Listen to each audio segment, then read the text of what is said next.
Welcome to the deep sea. Not really. We're here at Verse Valley's finest aquarium, the Lyre Aquarium, named for the ancient Greek instrument poets played as they recited beautiful, emotional verses about love, nature, and art. The sea creatures here love composing and reciting lyric poetry. So, what better place to find the guardian of lyric herself? The guardian of lyric is a shy, sensitive individual with remarkable emotional intelligence and depth of personal expression. And she doesn't look very happy to be woken up. Yeah, she's not coming out of that aquarium anytime soon. Sorry, Mia. Well, that's not a great start. I wonder why she's so shy and standoffish. Yeah, in hindsight, maybe that epic trumpet wake-up call isn't really her thing. I think we'll need to prove we truly understand this guardian and the lyric poetry she represents before she agrees to return to the Temple of Poetry. So let's dive in, figuratively this time, to lyric poetry. What is it? What are some of its characteristics? And why do we write and read it in the first place? All shall be revealed as we plumb the vast emotional depths of lyric poetry. Let's go!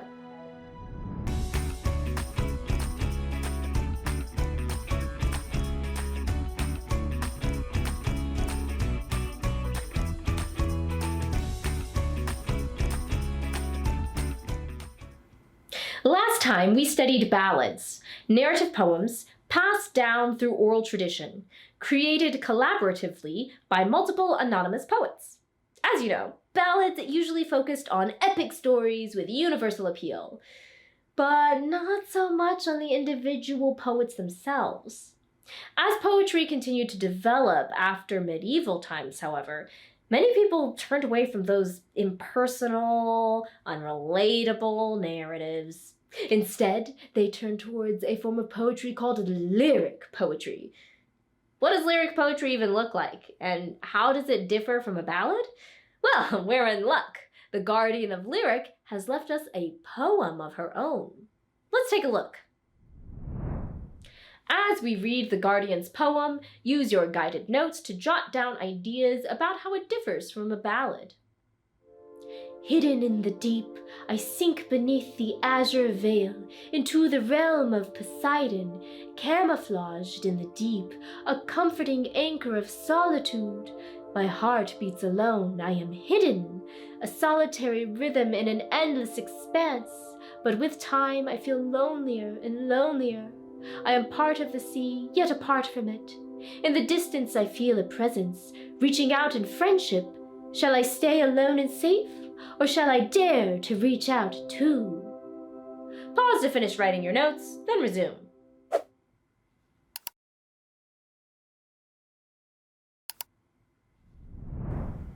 What did you notice?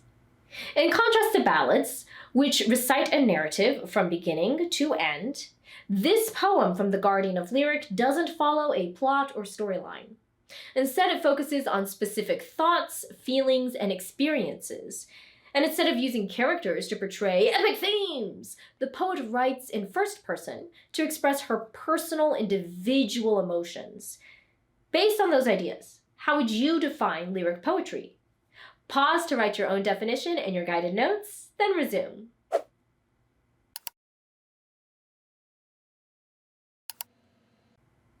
Essentially, lyric poetry is a type of poetry that expresses the personal thoughts and emotions of the poet. Though this style can be traced back to ancient Greece, lyric poetry, as we know it today, became especially popular in the 19th century in Europe. In those days, lyric poetry was the poetry. As we noticed in the Guardian's poem, lyric poetry strongly emphasizes the individual emotions of the poet. So it's often written in the first person and focuses on feelings more than narratives.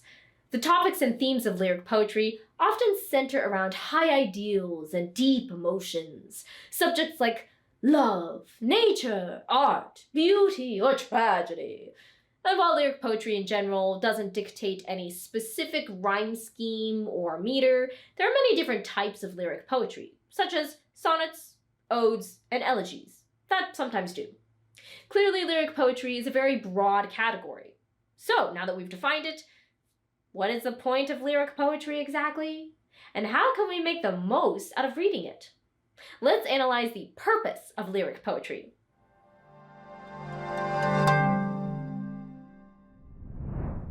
At its core, lyric poetry is about individual expression of thoughts and emotions.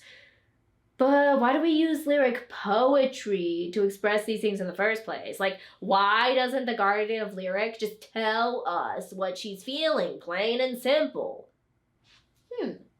What do you think? Why might poets choose to express their thoughts and emotions through lyric poetry? Pause to write down your ideas, then resume.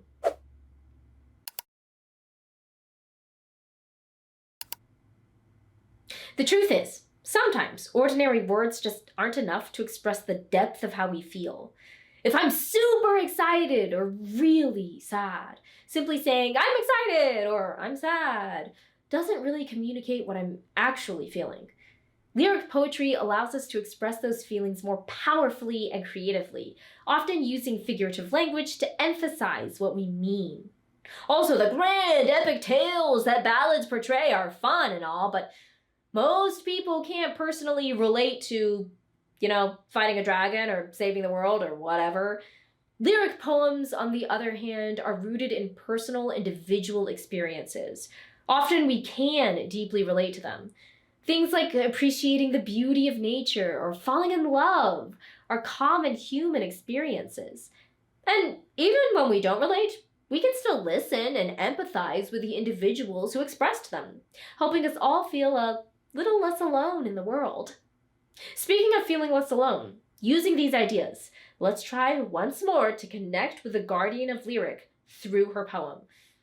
Hopefully, she'll understand that we understand her and she'll help us out in our quest. Read the guardian's poem again. What thoughts and emotions do you think the guardian is communicating in this poem? How can you relate to or empathize with those ideas? Pause the video to answer these questions, then resume.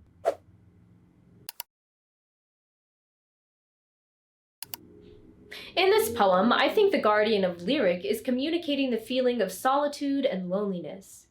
She considers reaching out for friendship, but feels anxious too. Were you able to relate to this experience or empathize with how she feels? There have definitely been times in my own life where I felt lonely like this. I couldn't agree more. Now that we understand this guardian better, let's offer her our friendship again and maybe tone down the epic trumpet fanfare this time. A pleasure to finally meet you, guardian of lyric. Your poetic power is just what Verse Valley's been missing.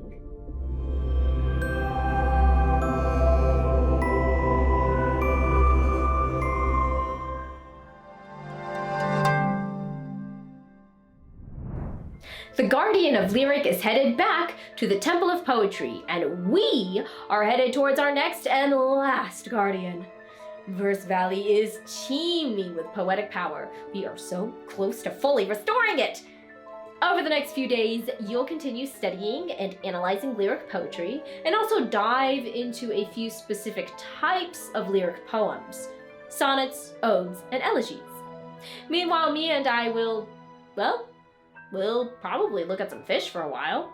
Then we'll meet you at our next destination. Our final guardian will teach us how to give our poetry something special, a voice. Until then, remember, every story is a new horizon. See you next time! Hey!